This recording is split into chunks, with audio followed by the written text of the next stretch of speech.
welcome to episode 16 of Expertise is Overrated, the podcast that takes the time to answer the questions you didn't know you didn't want the answer to. I'm Vib. And I'm Sean, and neither of us has any clue what we're talking about. Before we get to the episode, let's award the much vaunted Expertise is Overrated Tinfoil Award. As a reminder, this is an award that we give out at the start of each episode to the person who had the most ridiculous point in last week's episode. This week, much to my disappointment, it's coming home. It's coming home. Unlike the football, which went to Rome. Too soon. It turns out that if you say on a podcast where only 50% of you think that Brandon Stark is the hero of a Game of Thrones, of A Song of Ice and Fire, that he's also the best warrior in A Song of Ice and Fire, it's not going to end well for you. No, it's remarkable that even though only 50% of the hosts thought so, you were 100% wrong still. It is quite remarkable. I mean, you're wrong about Bran in virtually all aspects, but saying he's the best warrior that's a bit much. I think, yeah, maybe. You and I you've just got a really narrow definition of warrior. That's the problem. I think yours was way narrower than mine. You've bought into the Westerosi alpha male centric.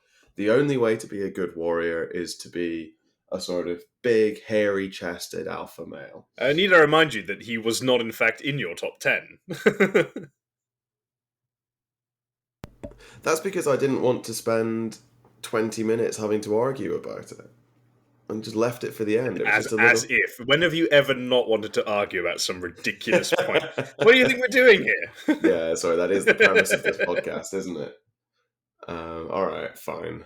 I will say, I feel like we're getting closer and closer to a tinfoil off, though. I think so, yes. I feel like there's one on the horizons. We should set an episode for that. Why don't we just go out and say episode 25... Episode 25. Okay, there we go. Episode 25, we'll do a tinfoil off. Because I think that gives us a decent number of tinfoils to talk about. If we make it that far, that's what that'll be. And the episode never came out. Such a shame that nice little podcast stopped after 24 episodes. I was really hoping to hear which tinfoil was the worst tinfoil of them all. Spoiler alert, it's going to be Ellie's from a few weeks ago. Yeah, she also doesn't get to come back. No, of course not. She doesn't get to defend her points. She's far too smart for us. That's the problem.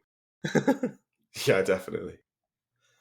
Just before we go any further, I will apologise to any listeners who pick up me coughing and spluttering on any of this. I'm coming off the back of a truly, truly awful cold.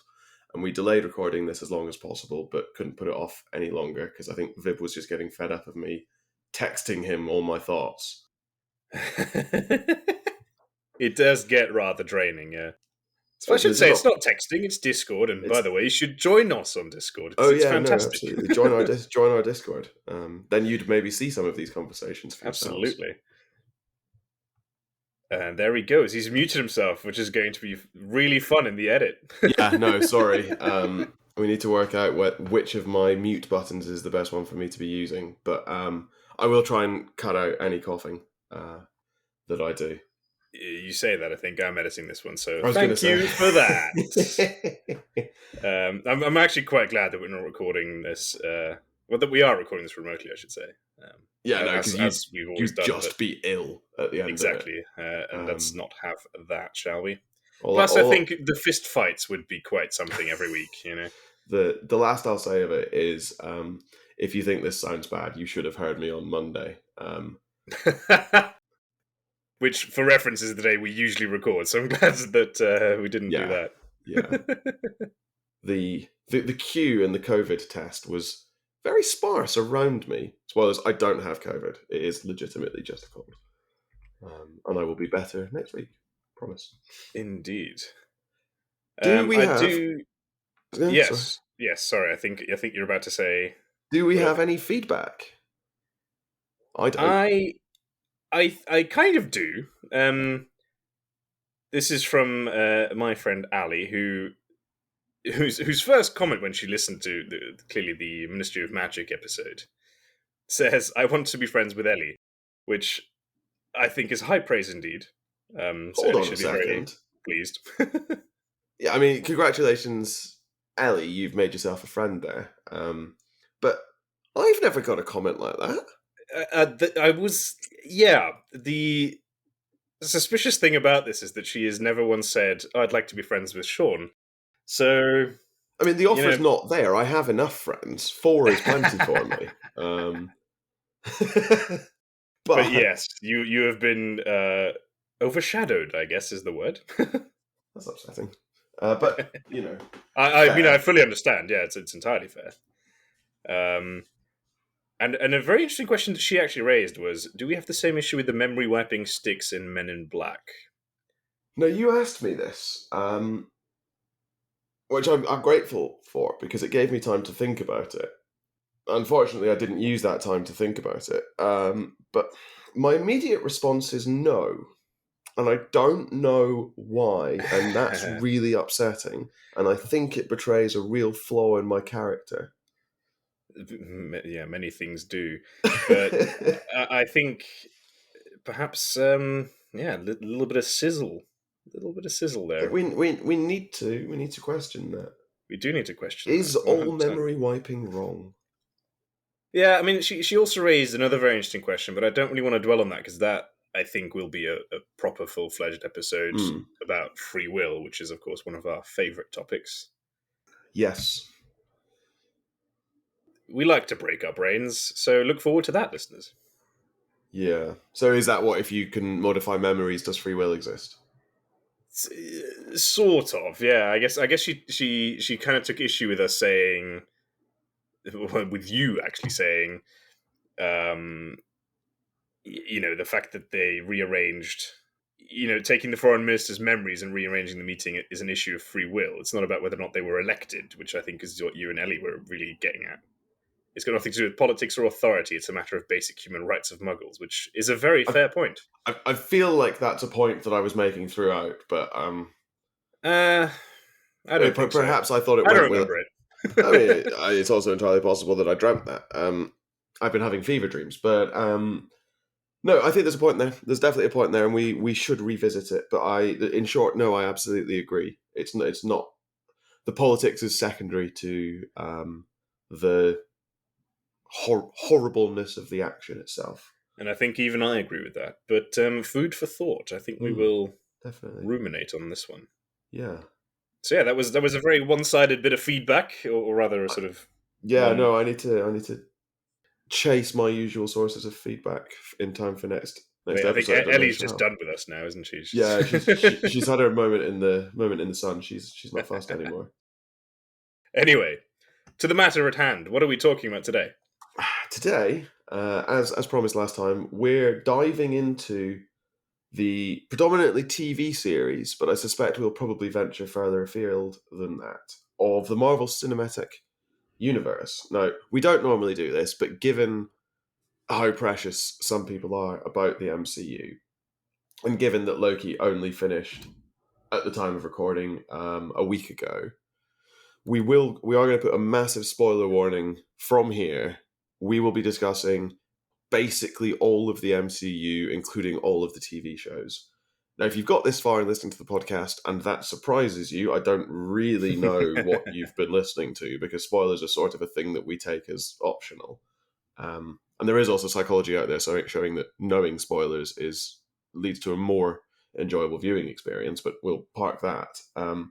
But no, if you want to experience Loki unspoiled, skip ahead to next week and come back and listen when you've watched it. Thanks very much. Absolutely. I mean, I famously, obviously, haven't read or seen any of the stuff we ever talk about, so Well, spoilers aren't really coming from my end. as we repeatedly talk about, mostly we discuss books and you can't read, so Exactly. I just sort of wing it. It's embarrassing for me. It is a bit, yeah. It is a bit. Anyway, the Marvel Cinematic Universe kind of taken the world by storm. Yeah, Although crazy to think that it actually started. Oh, how long ago was it? 2008. 2008 with the first Iron Man film, which I watched on Monday when I was bedridden. And that is a good film. That is a good film. That is a good film. I mean, and I think it's also what the MCU absolutely needed. Look at us. We're going to talk about the TV. Start with the No, films. but I think it's necessary because you don't get Loki, which was the starting point of this episode, if you don't put the work in.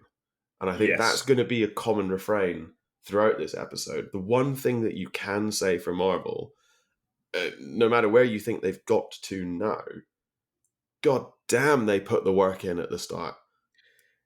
With a few caveats, I would wager.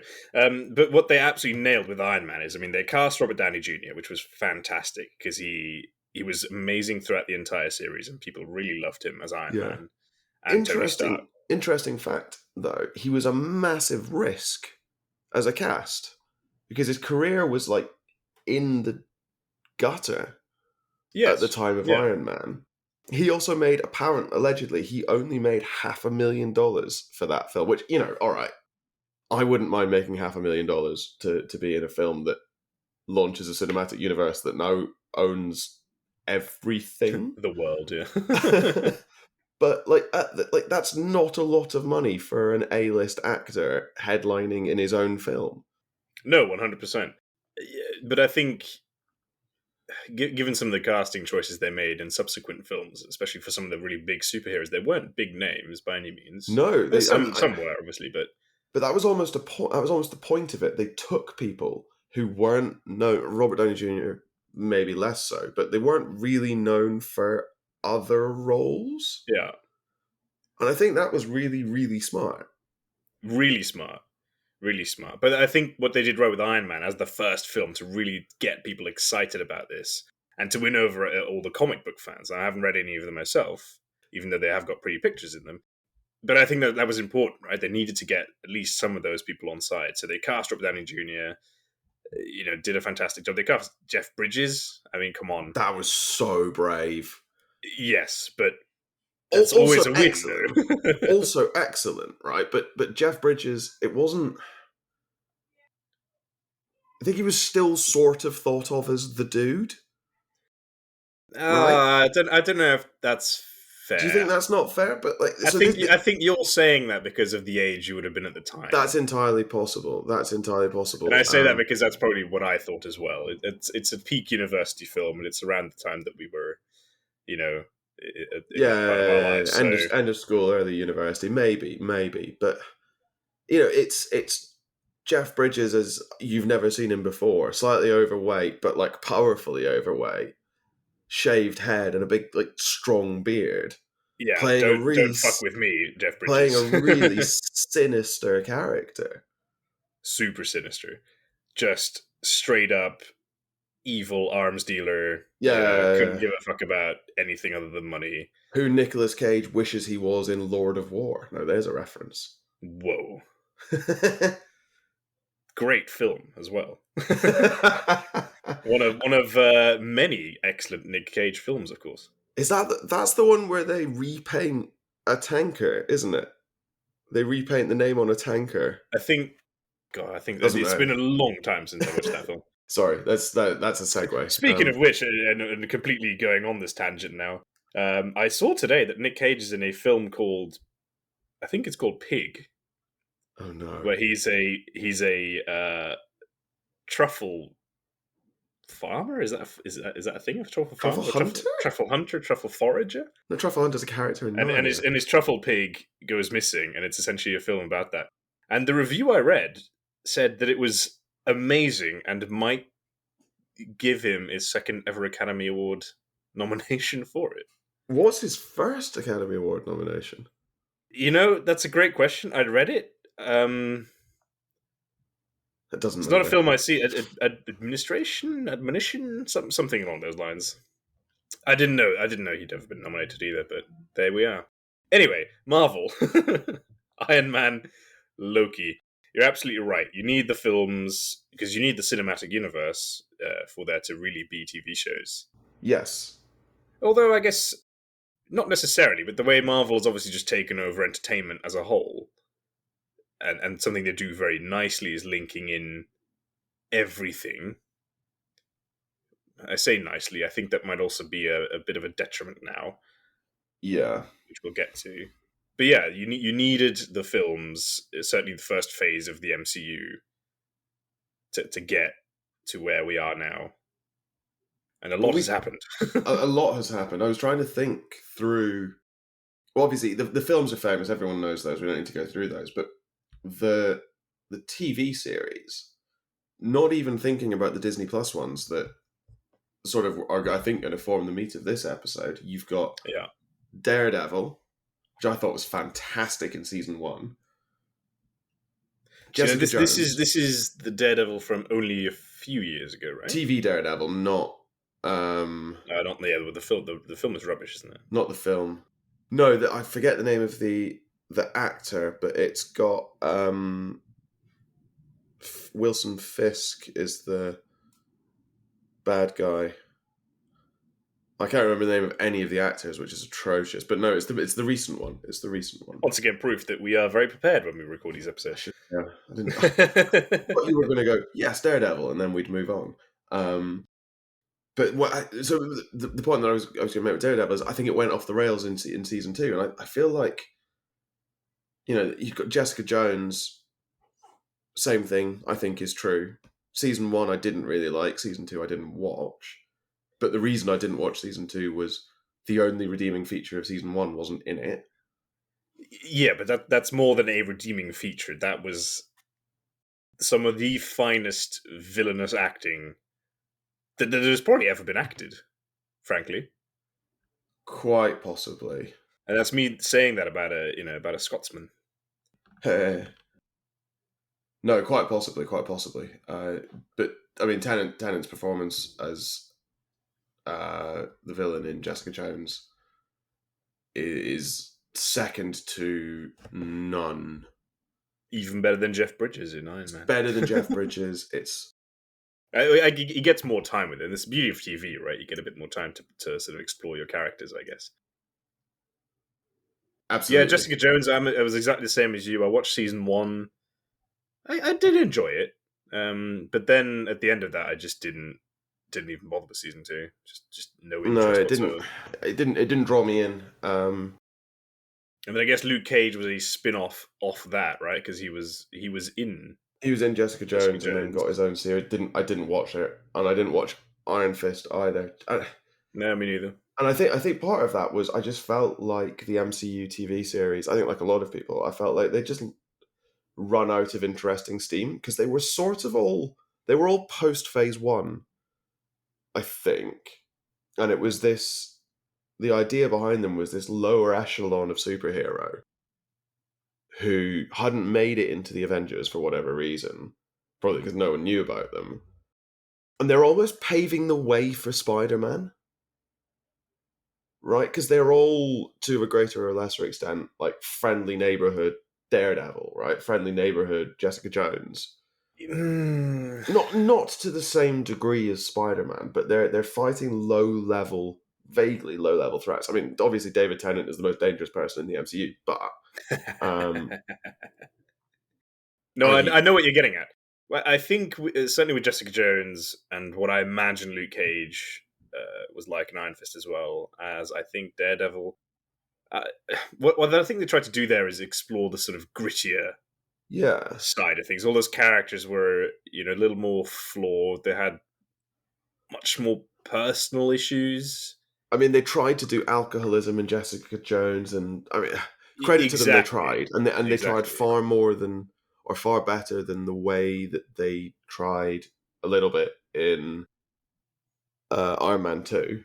Like they exploit vaguely, but yeah, because obviously when you're dealing with Iron Man or Tony Stark, it all comes with billions and billions of dollars that the character has, and there's only so much you can really do with that, I think.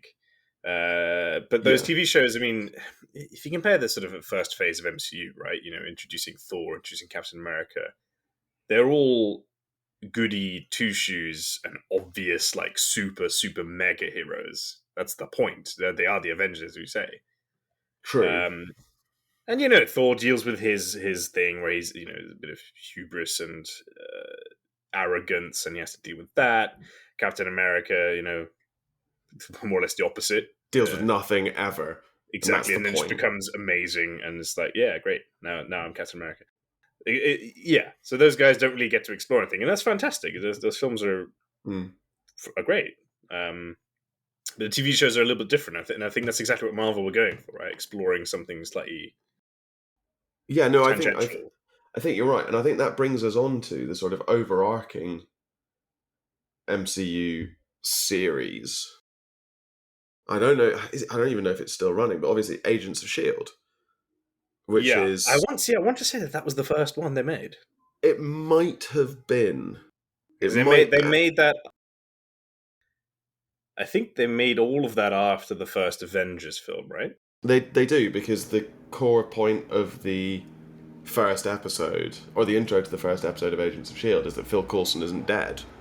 Um, and that's the whole like, oh, I have level 6 clearance, and then Coulson comes out of a room and goes, "Welcome to level 7," and you're meant to go, "Woo, Coulson's not dead," Yeah, because you see him die in uh, the Avengers. Avengers. Yeah, yeah. He just goes to So Tahiti. It's fine.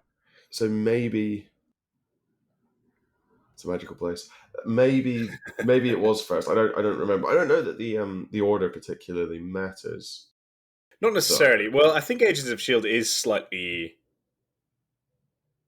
slightly different, because what that TV show tried to achieve is just tell the viewers this is what Shield is, because that was kind of a new thing they introduced. Yeah, Shield goes from a government agency in Iron Man 1 to like the military arm of the World Security Council, which is Yeah, also apparently a thing yeah, over the course of 4 films, and it's a and little bit mental. essentially Samuel L. Jackson's just got executive power over Yes, everything. Samuel Jackson has the ability to override the launching of nuclear weapons. It's quite something, isn't it?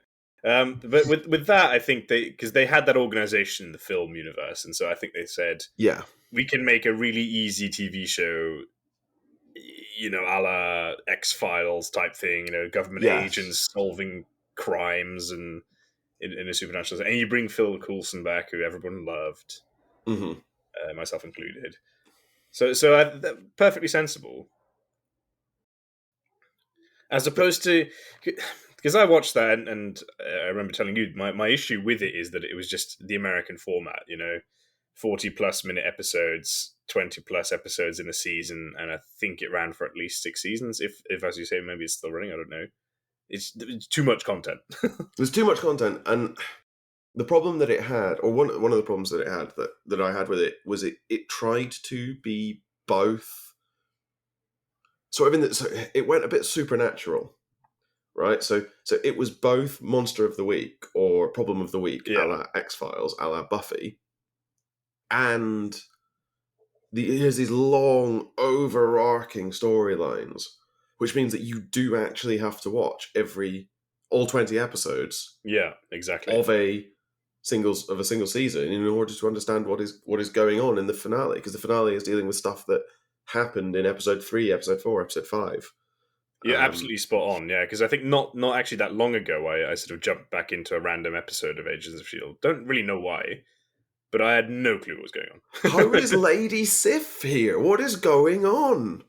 Very confusing, the whole thing. But the other side, I have heard I think it's Kevin Feige say the point of Agents of Shield is to tell the stories of people like Phil Coulson, but also people like Sif, who are never going to get their own film and never going to get their own TV show.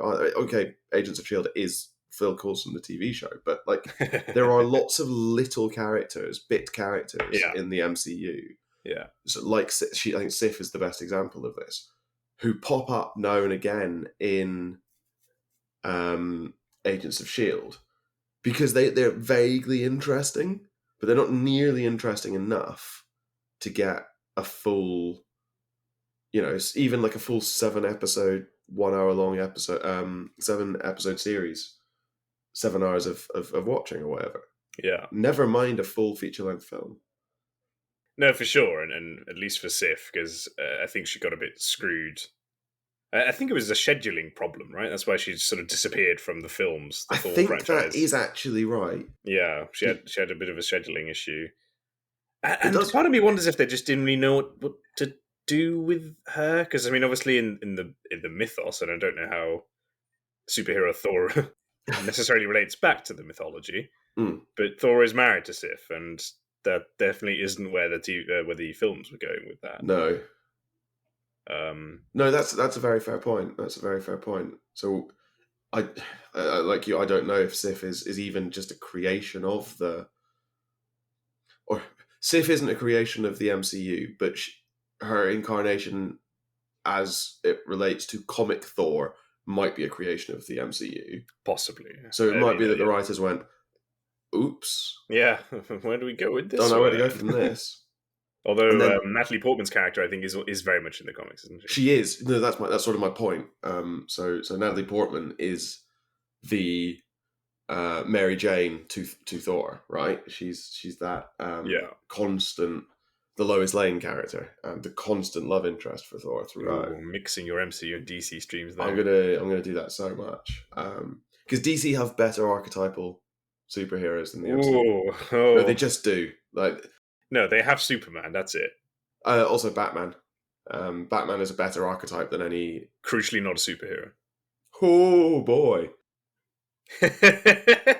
Crucially not a superhero. his superpower is that he's rich. Yeah, he's just a shit Tony Stark. Batman absolutely kills Iron Man. Anyway. I'm scared to turn around now in case Batman's behind me. You must die now. Oh god, that was a terrible Batman. Wow, I'm that did Batman. not No, that's that not did good not go either. well. Anyway, we will never be voice actors. That's for sure. Batman voice actors, anyway. If you would be interested in a shit animation in which We come for the great price of £0 an hour. right, No, but but Agents of Shield, I think, was the. I think what they sort of tried to do was like a unifying thread for all the films in TV form, and people could sort of watch it. But as you're absolutely right, the problem with it was that you had to watch every episode, or it yeah, was completely unapproachable, I guess. and but after that, they sort of stopped making TV. I mean, Agents of Shield might have rumbled on in the background, and they just did film after film after film, and the MCU itself almost became a TV series. It did a little bit, yeah, just Right, feature length episodes feature length episodes every 6 months or so with $1 million budgets for each one. until Endgame. So Basically, you say that though. I think because so much time has passed since Iron Man, or I guess since the Avengers, because that's when they started the TV show. Because Jessica Jones was 2 seasons, Daredevil was a few seasons. I think Luke Cage was as well, as was Iron Fist. All those were a few seasons. So if you add them up end to end, that's quite a few years worth of TV show.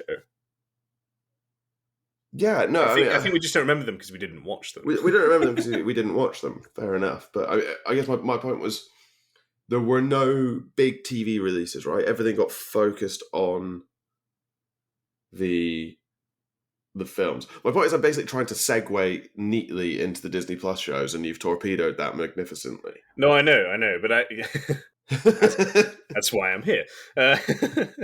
No, I think the differentiator there is that the original TV shows, as we discussed, was minor characters, and that's part of the reason I didn't watch them, because I didn't really give a shit, and they weren't good enough TV shows in the absence of This Is Marvel to really No, that's true. interest me.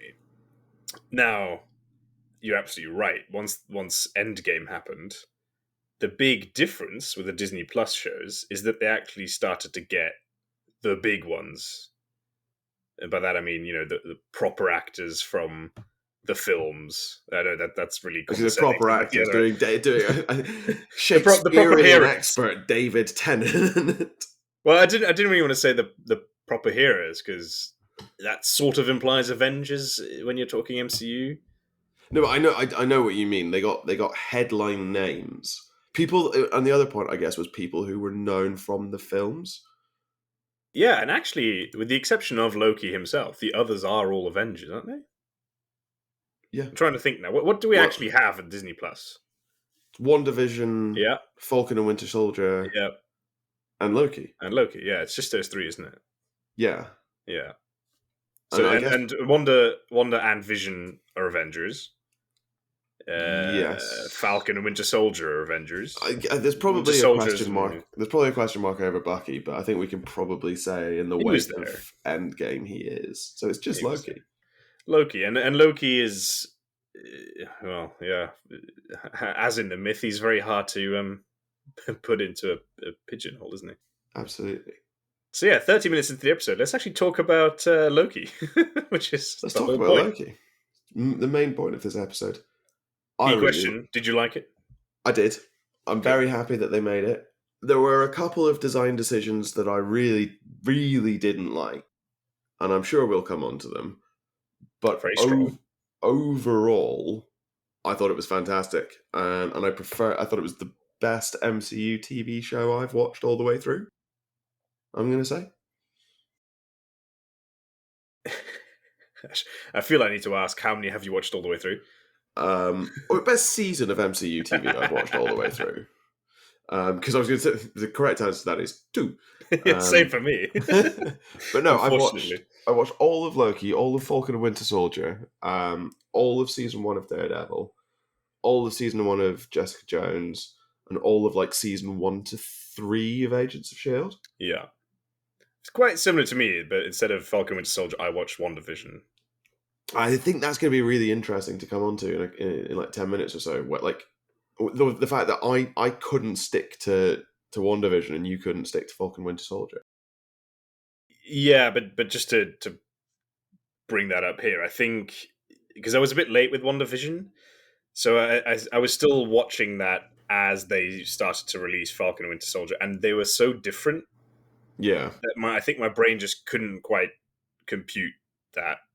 No, that's fair. I mean, I bounced right off WandaVision after episode 3, I think. Yeah, and as is often the case, I feel that's when it So episode 4 is the one in going. which they introduce Sword, isn't it? I honestly couldn't tell you. It sounds about right. So I watched like the first half of the first episode that takes place outside the town. Okay, yeah, okay. Right, and I was like trying to do other stuff, and I just wasn't paying attention, and I eventually just went, no, I don't. I've decided I don't care about this mystery because I've either already solved it, or or like it doesn't matter because I already know that like Wanda is almost certainly going to be in a later film, so and I just don't care. That was my fundamental issue. I didn't care, and what they were trying to do. You didn't care that Vision was maybe still alive. Yeah, but no, because this is going to be another thing that I think we need to talk about. If Vision being alive matters, it'll become relevant in a film. Yes, And I that really, is 100% the case for all of these Disney Plus shows, right? none of them can really impact the wider MCU because I'm fairly sure that Marvel have said it will never be the case that to understand a film you need to have watched one of the TV shows. Yeah. No, that is right. And I think even the whole COVID situation that we obviously had won't have impacted that. A, the roadmap for all these things came out before then. Yeah. And B, I think you're right, because the films are paramount, right? So they want to make sure that that's the key storyline happens in there. Which is interesting in terms of the Loki TV show, because it's really hard to kind of see where they're going with it. So Loki, I think, is going to be really interesting because my theory is that Loki is mine and everyone else's on the internet is that Loki is setting up Doctor Strange and the Multiverse of Madness. Yeah, Right. That seems to be what's being implied. yeah, but you could also just sort of open Doctor Strange that Doctor Strange film with Stephen Strange looking at some sort of magical hologram thing that is the timeline and going, oh shit, the timeline's splitting. And then have Loki rock up and go, so I have had a time, and fill it in like 5 minutes. And it'll be weird, but the whole point of that film is that it's going to be weird. I Possibly. mean, I assume that it'll be better written than that because people will be paid large sums of money to make it not shit, as opposed to what I just vomited into a microphone. But you know what I mean? Like, No, I know, and I trust the Marvel writers enough to know that if that's something they're planning, they'll do it somewhat well enough. Yeah, I guess maybe it happened in the Black Widow film that they addressed this sort of thing because that's obviously back in time because she's very much dead. but I think she's staying dead. I've seen that as a criticism of this film. Like it's all historic, and there is no indication that it changes the timeline. Yeah, So you just can't care about anything that happens to Black Widow because she's dead. exactly. It's one of those prequels where you're like, well, so what? Yeah. But maybe they've kind of set the scene to be like, time travel is maybe a thing. Loki might be kicking Well, about. Who they knows? they did time travel's a thing in Endgame, right? That mean the time travel in Endgame has meant that they can do anything they want now, and just say, "Oh yeah, time travel." Yeah, and Like this is where it'd be very. You may almost need Loki in the next Doctor Strange film. you Just will do, you will do. But I but the problem, but the problem then is if you need Loki for that, you also need Sylvie, well, and that's going to be weird. this is going to be trying to explain Sylvie to a film audience that hasn't watched Loki is going to be difficult. So she's Loki, but she's not Loki, but she is Loki, but she's But she's not Loki, Sylvie. she's Sylvie. Don't call her Loki, but she is Loki. Like, that's just gonna break someone's brain, and it's gonna be excellent. But Well, I mean, the real reason they didn't call her Loki because that would have been unbelievably narcissistic and weird. yes, that. So I thought Sylvie was great. I did not. I confess, I looked up the actress's name before recording, and it completely has gone out of my brain. But I thought she did a phenomenal job. I thought, Some Italian twang, I want to say. I okay, equally have looked this up previously and have also forgotten.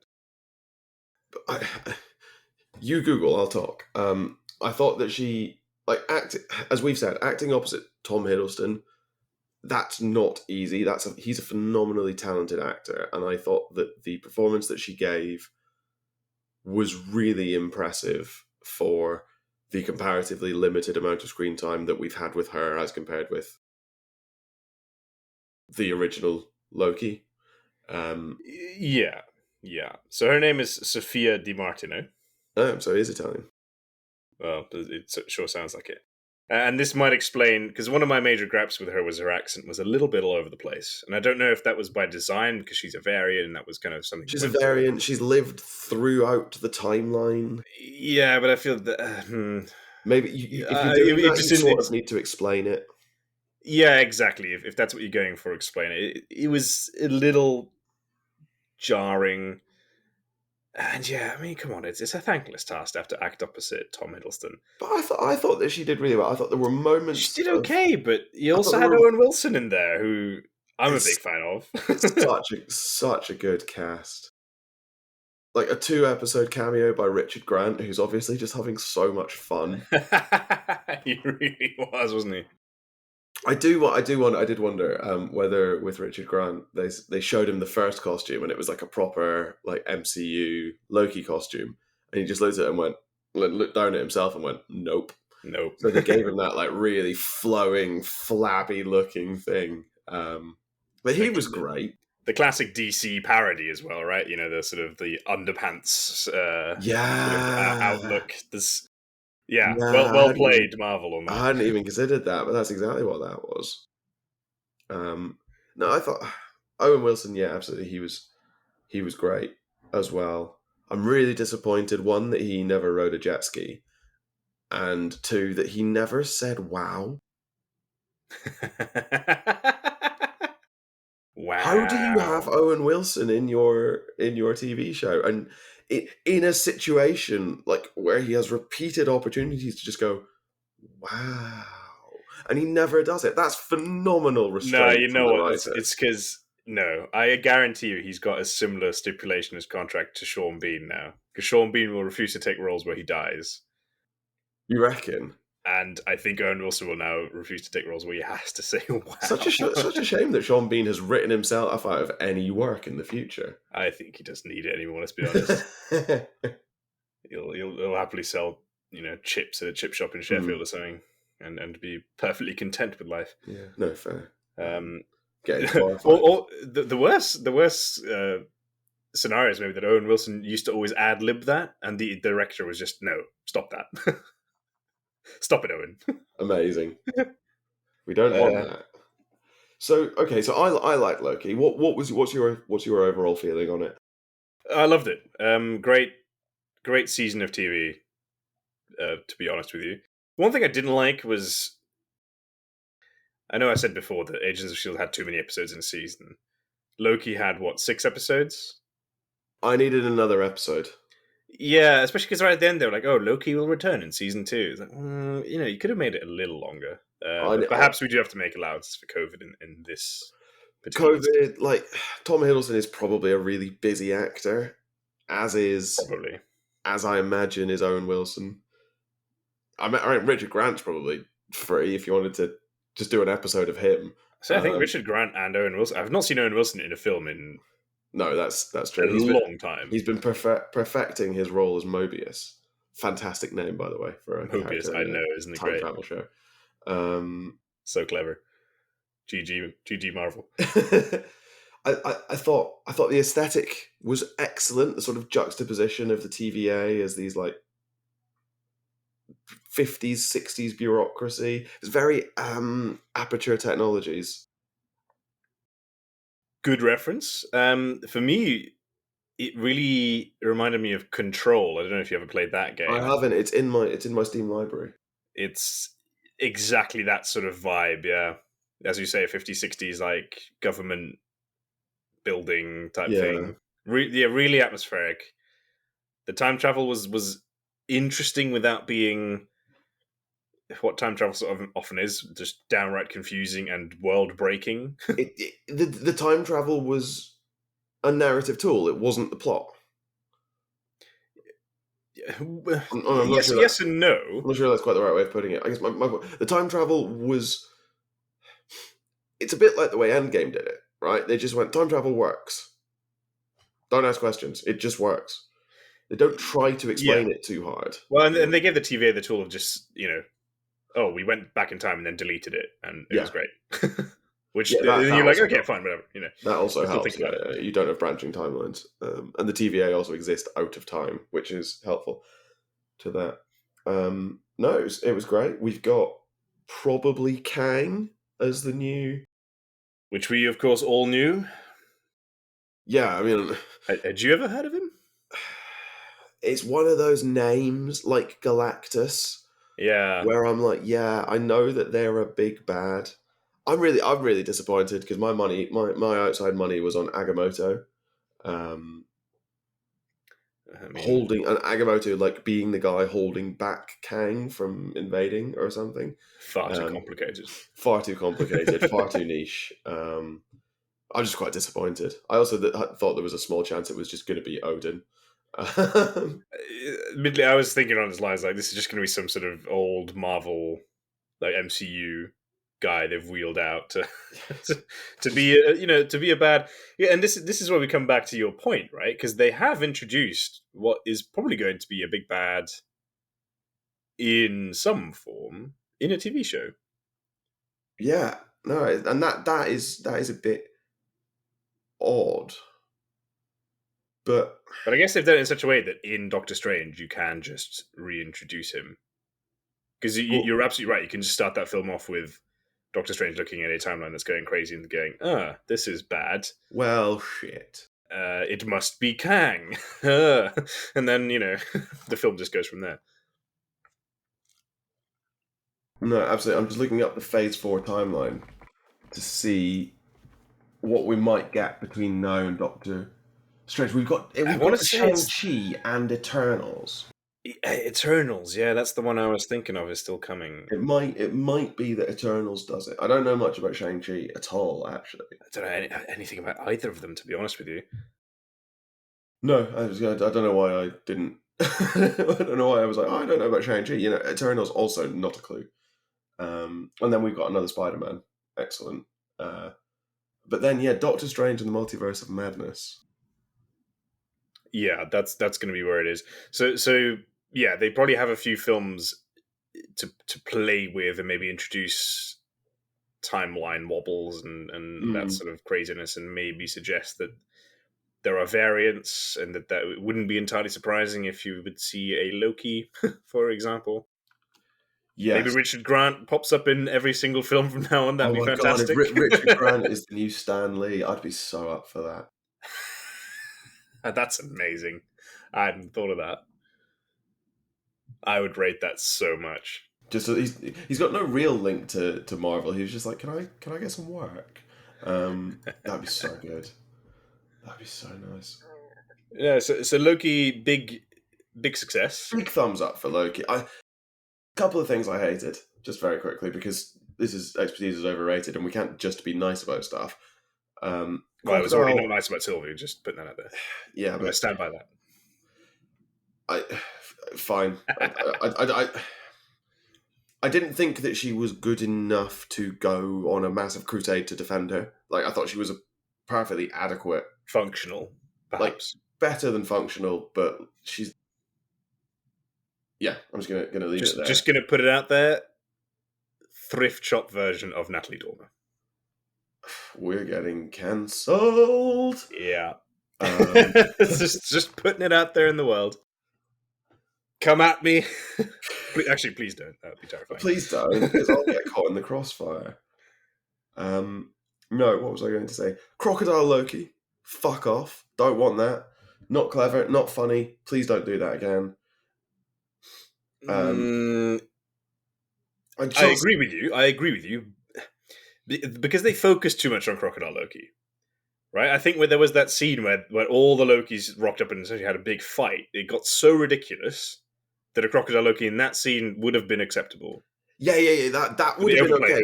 If there had been a Crocodile Loki with President Loki as part of his band of Lokis, I'd have been all right with that. Yeah. Overplayed.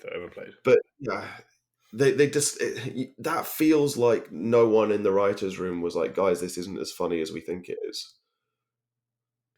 Yeah, and especially because it's Marvel, right? And I feel it was such a budget CGI croc.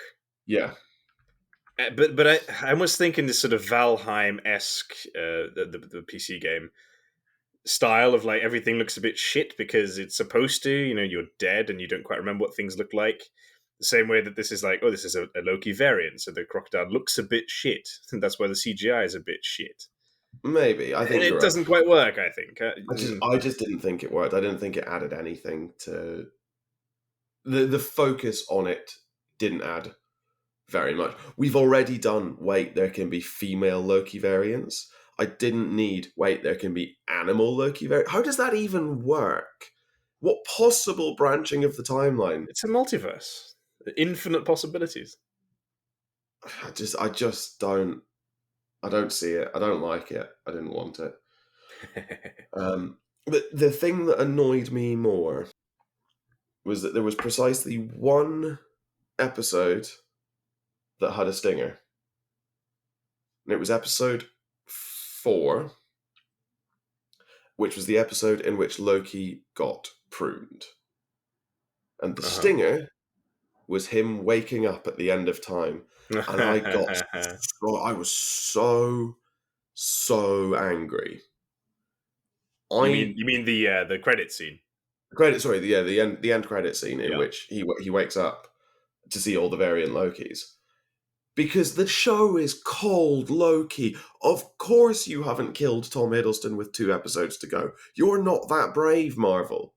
So I didn't let him be dead for a week. Let the internet go, how's he coming back? what's happening.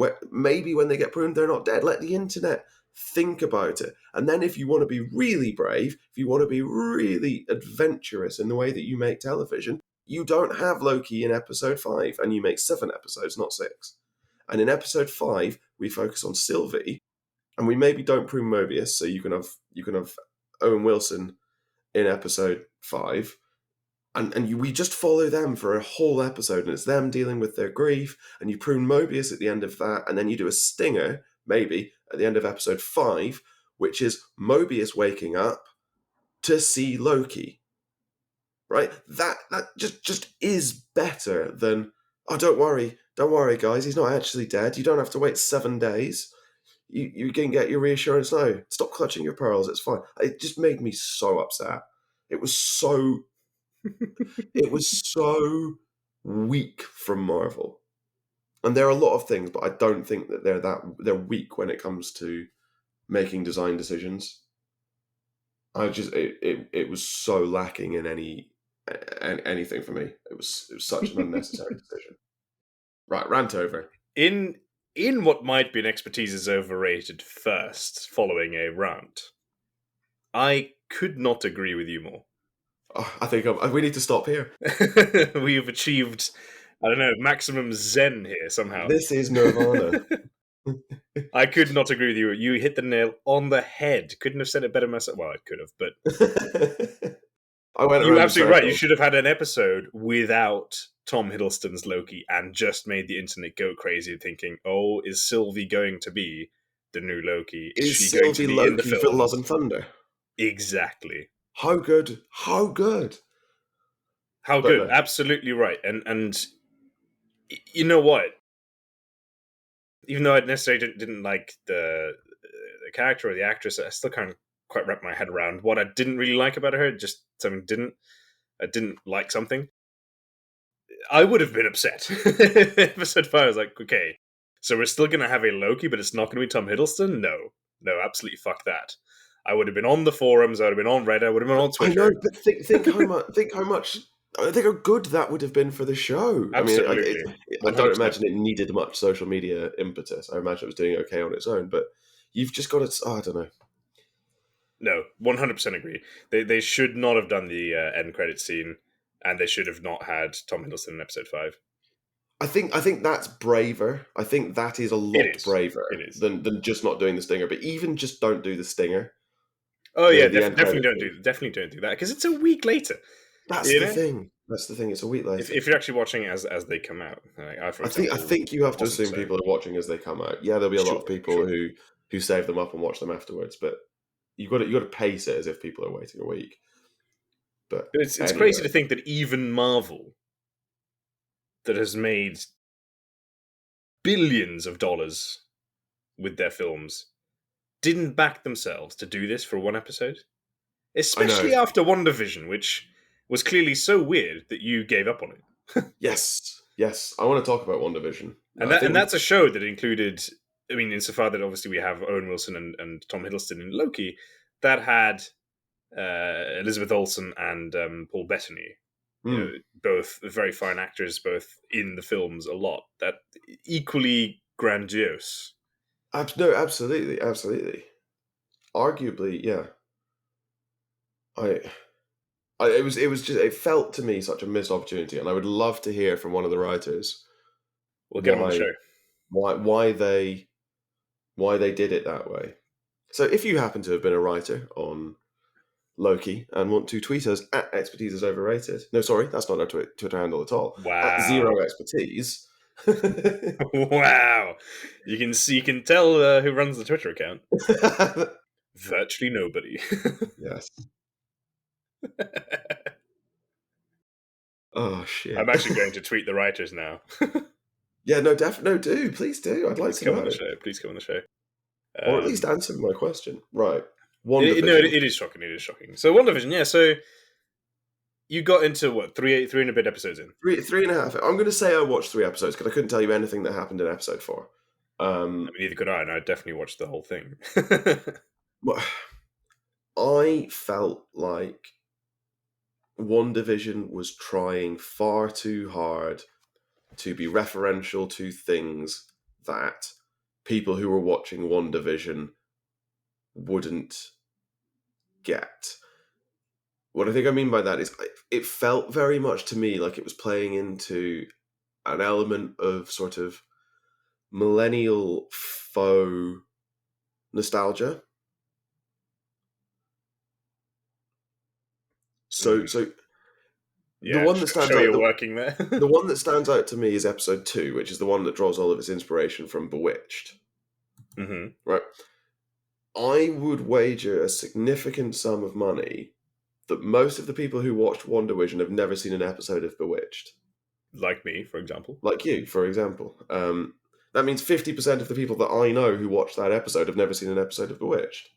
Because I'm the other one, and I have. But, like, I don't get why that's your homage. Like, no, I do. But it fits in the construct of the story. I assume it doesn't fit in the meta construct of the show, because you're playing into this sense of, oh my god, it's like it's Bewitched, but you're appealing to people who don't have genuine nostalgia for those shows. Yeah, no, I completely understand where you're coming from with that.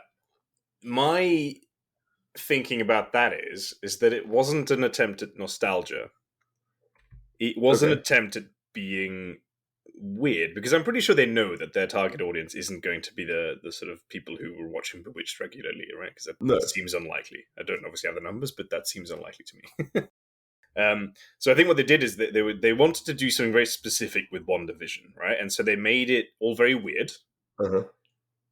And the fact that it's Bewitched or the Dick Van Dyke Show and things like that, I think is an Easter egg, which Marvel loves. You know, MCU loves an Easter egg. But if your entire show for the first 3 episodes is Easter egg, Yeah, people aren't going to bounce that's off it. but that's the thing. But if you can't get beyond the fact that they're trying to do something and you can't quite figure out what it is they're trying to do, that's Maybe it's not for me. Not everything is yeah, for maybe it's not for you. everyone. Well, exactly, yeah. Right? But that's not the impression I had. I genuinely watched the first episode thinking, what the fuck is going on in this TV show? I just want to sort of know what's going on with Wanda and Vision. Like, what is this? No, I Why is see there that. this weird like breaking of the fourth wall? But then it isn't really breaking of the fourth wall. Yeah, no, I see that. I do. I guess You have to it take that leap of faith. You have to persist, and if you don't persist, then that's fair enough. Then you just don't care, and yeah. you can walk away happy. I guess Whereas I had to continue, and then the conclusion to all of that was much more run of the mill MCU. yeah, I'm assuming the conclusion to WandaVision is there's a bad guy who's making Wanda do this, and Wanda doesn't really realize. It's interesting that that's where you went, because that's entirely not what it is. Right, okay, maybe I need to go and find out what the conclusion is. I haven't. I'm not going to go into my theories of what WandaVision is, but the problem with it for me was that it wasn't asking a question, the answer for which I needed for closure. Yeah, which is It fine. was Which is too. fine. Yeah. It was too weird. Yeah. The weirdness. I didn't. Maybe it was just me. I didn't appreciate that the weirdness was part of the question. Yeah, and I think maybe this is an instance where they were a bit too brave, right? They sort of just put that on the viewer and said, "Well, you have to kind of stick with us here because we're not going to tell you why it's so strange." And if you Bold happen to have one. watched Bewitched, then you will be very confused because, like, what the hell's the point of this? Yeah. I guess the name Witch helps there, but yeah, no, I think they tried something. Clearly, wasn't for you. I mean, I don't really know how other people felt about it, but I ended No. up quite enjoying it actually. Not as much as Loki, but I rated it. It's a bold one to do as your first film after Endgame. Let's assume you can essentially first TV series. Sorry, you could essentially yeah, pick it's any because you're of. forgetting about Spider-Man. Yeah, no. So I meant TV series. Sorry. The first of the Disney Plus TV shows is WandaVision. That's brave. That is really It brave. is, yeah. It Because you is. could have done Falcon and Winter Soldier. That's the obvious one to do. Because that's the legacy of Captain America, which is where we left Endgame. Yeah, right. So Falcon and Winter Soldier. So perhaps it was because I watched WandaVision, but off the back of that, and I think off the back of Endgame, I just wasn't really ready for Captain America to be what I assume is essentially revived. Sure. Um, and Falcon, I liked him as a character. Well, I like him. I mean, I presume he's still alive. Anthony Yeah. Mackie, fantastic actor, big Mm-hmm. fan. Bucky, sure. Not I really see. sure what I think about him. I was like that, but I really like him in Falcon and Winter Soldier. I think Sebastian Stan is great, and I think that the way he portrays Bucky in Falcon and Winter Soldier is really good. Fair, yeah, fair. But what I think I needed after Endgame and after Spider Man was just something a little different. I didn't want Sure. to. It's like, oh, Cap's dead and buried. Well, he obviously isn't, but he gets a nice conclusion to a story arc. Just let it rest a little bit. No, and that is completely fair. I guess what I really liked, I really enjoyed Falcon and Winter Soldier. I watched all of it in 2 days, which for me is quite Wow, something. that is quite something. I assume it's also 6 episodes. Yeah, six or seven. I think six. I think they're all six. No, what I really enjoyed about it was managing to tell like 2 or 3 stories at once. Okay. A bit in the same way that Loki is, right? Because Loki ends up telling Owen Wilson's story and Tom Hiddleston's story and Sylvie's story at the same time, Which are, of course, all the same story. which are all the same story. But you know what I Except mean. Mobius, I guess. You know what I Yeah, no, mean. I know what you mean. Yeah. I know what you mean. And Falcon and Winter Soldier successfully does the same thing. So you get Anthony Mackie, Falcon, wrestling with the fact that Captain America, Steve Rogers, left him with the legacy, Yeah. and he doesn't feel like he can carry it. You got Bucky being like, the only man who ever gave me anything approaching closure or forgiveness or understanding wanted you to do this, and you're not doing that. Why can't you see in yourself what he and I can both see in you? But also, I need you to become the new Captain America because I need you to continue to give me that closure that I'm not the evil man I'm scared I am.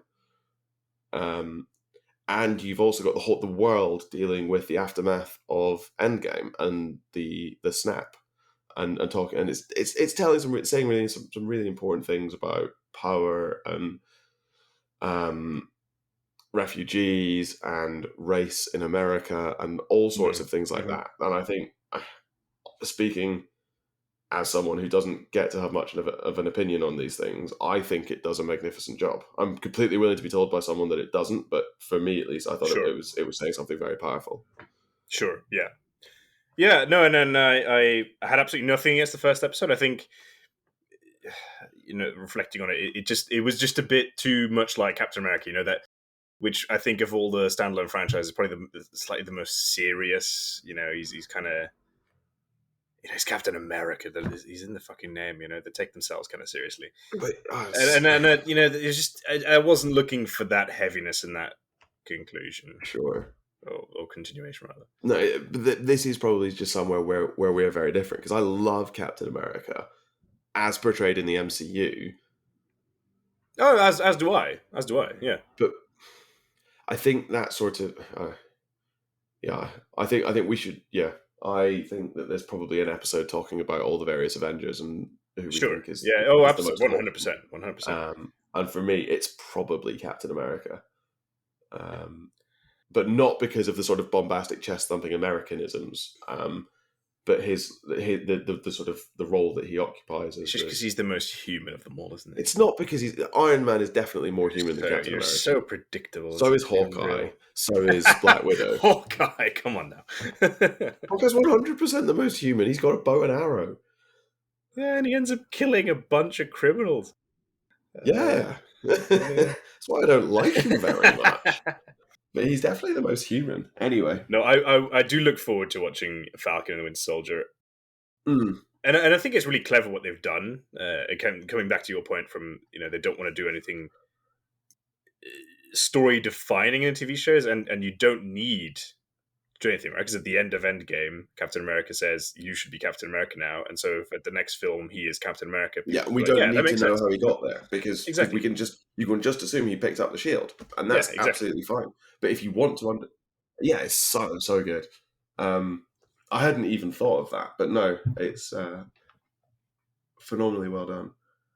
So we've been rabbiting on for a while. I think there's No, we only ever say sensible things. us, not ever. Is there a problem with the MCU? Is it too big? That is a very good question. And perhaps it's only now that we're really thinking about this because we've had a bit of a hiatus enforced on Mm, us by, circumstances outside of our control, perhaps. But I did come across an interesting article, and I unfortunately cannot remember where. It was one of those things that Google just sort of pushes on you. yeah. But it literally talked about MCU film fatigue in the wake of Black Widow kind of bombing. It's not done that well. Probably not helped by the fact that it's been released on Disney Plus for an extortionate amount of money. Mm-hmm. People maybe are getting a little bit fed up of it. I don't know. I don't think I necessarily agree because I really enjoyed Loki. I enjoyed WandaVision. I've watched the Marvel films in the past year, at least most of them. So Yeah, I don't know. What do you think about it? Is the MCU too big? Is it does it just need to go away for a little while? I don't know that it needs to go away for a little while, but I really like if you look at the Phase 4 roadmap, Doctor Strange and the Multiverse of Madness. Okay, we're getting another Spider-Man film. Thor, Black Panther 2, Guardians, Captain Marvel. Like, those are people, Thor notwithstanding, but that's because Thor hasn't had the closure that Iron Man and Cap got in Endgame, I guess. Yeah, not by any means. But, like, other than Thor, you've got Doctor Strange, Black Panther, and Guardians, and Spider-Man and Captain Marvel. Okay, that's 5 films. But my point is, they're starting to tell smaller stories or changing who their leads are. It Yeah, seems it's a transition phase. Yeah, it's a transition phase. That's a good way of putting it. phase 1.2. I think that's really healthy. I think it would have been just a little bit too easy to keep flogging Iron Man, Captain America, Thor, and the Avengers, the core Avengers, and just keep doing that and keep doing that and keep doing that and just keep printing money. What does concern me is how hard to break into the MCU is. So in what would 12, 13, 14 years time, right, when we're on phase 6, phase 7 of Marvel, how hard is it going to be to sit down with like our kids or our nieces and nephews and start watching MCU films when you know that there are 25, 30, Yeah. 40 films to get through, and some of them are Iron Man 2 and Thor 2. Yes, very That's the true. problem. They make great films. Black Panther is a phenomenal film. Ragnarok, phenomenal film. Fantastic, yeah. The first Avengers film is excellent. Endgame is excellent. The first Guardians film is great, but there is some dross in there as well. But you know what? But that isn't that kind of the idea behind the phase system. I think the idea is that you should be able to watch any film post Endgame and sort of just be okay with it. Quite possibly, Because maybe. why would it matter to you that the first time you see Captain America, it is Anthony Mackie, and some people still call him Falcon. Maybe I don't know, but I think that that's not going to be completely obscure. Maybe, If you maybe don't know who Steve Rogers was, then who cares? it doesn't matter. It doesn't. Hopefully, I'm really excited to see Blade in the MCU. Um, Yeah. I'm fully prepared to be disappointed by that film, but What, like Venom? like Venom's not MCU though. I don't think. Is it not? I thought it was. No, Tom Hardy. Hardy Venom. I don't think that's MCU. Okay. I think that's Big fact Sony. I think check. it's just Sony. Yeah. So it's, MCU adjacent, a bit like Spider-Man. No, I think it's like it might be like is it the Incredible Hulk film? Mm. So it's Yeah, because that is actually listed in Phase One. yeah, but it's not. It wasn't made by Marvel, and it's not really part of the MCU. It's listed as a Phase One film, but it's like But it's got a post-credit scene with Tony Stark in it, doesn't it? Or have I does made that it? up? That feels like something you invented. No, because I feel there's something where you're like, oh, this is quite clearly MCU. Yeah, I need to go I back and I read. may have just invented that. In Feels which like case, you. please let me know, dear listeners. Yeah, it feels like he invented that, but I can't be bothered to go and check. uh, true to our true to our nature. So, produced by Columbia in association with Marvel and Tencent, distributed by Sony.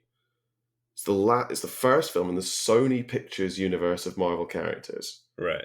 That doesn't sound like something that ever got off the ground. No, because I think they just lost the rights to everything, didn't they? Except for Spider-Man. I think it's actually the Venom verse because it's Venom, Let There Be Carnage, Morbius, and Craven the Hunter. So we're getting vampires, Hmm. and then Craven, and then Well, there's we'll like a see. Sinister Six film coming and stuff like that. I just don't really care about Venom, to be honest. No, also that. And I think this is probably the problem that the MCU has, if they do have a problem at the moment, which is, cinemas have been closed. The only film they've been able to release is Black Widow, and as you which said, was never going to do that well anyway. Let's be clear. yeah, exactly. It's you kind of have to look at that film as just sort of a separate. We just want to see Scarlett Johansson be Black Widow again for a film, Yeah, and he I doesn't. She played that character absolutely fantastically throughout, I think. So, fair enough. it feels like the test is No Way Home, the next Spider-Man film, which I think is Christmas this year. Yeah, but the Spider-Man films are just incredible anyway. But I guess that's my point. That's the real test of Phase 4, I Yeah, think, right? probably. Because Yeah. Shang-Chi and Legend of the Ten Rings might be excellent, might be shit. Eternals, I just don't know anything about. Could be excellent, could be shit. We know what we want from a Tom Holland Spider-Man, Yes. Yeah, we do. and they just need to deliver that. If they deliver that, then I suspect Phase 4 will be fine. But I just if you sit down and start to think about everything that you need, you will by the end of Phase 4, everything that you will need to watch to be up on the MCU, it just becomes really, really daunting. And Of I course. mean, Yeah. maybe Marvel don't have a problem, but I think that cinema might, and I think Marvel might be both a symptom and a cause of the problem that cinema has. And I think that Yeah. problem is slipping into other forms of media as Yeah. well. But I think I'm going to just leave that one hanging there for a future episode. I think that's very wise. Is cinema dead? I think we should wrap it up there anyway, because we have talked for far too long. Yeah, no, that was my whole plan. Thanks for listening to this episode of Expertise is Overrated. No doubt, we've said some things that were either objectively wrong or downright offensive. As ever, feel free to let us know, rate the podcast and leave us a comment, or drop us an email at expertiseisoverrated@gmail.com, tweet us at zeroexpertise, check out our website, expertiseisoverrated.podbean.com, or come join us on our Discord server. If you're lucky, we might just argue with you in one of our upcoming episodes. If you're really lucky, we might call you an idiot. Now, in our next episode, we're opening a new door for Expertise is Overrated as we discuss the Lord Ruler from Brandon Sanderson's Mistborn trilogy and ask whether he's a hero or a maniacal despot. Join us then for more nonsense.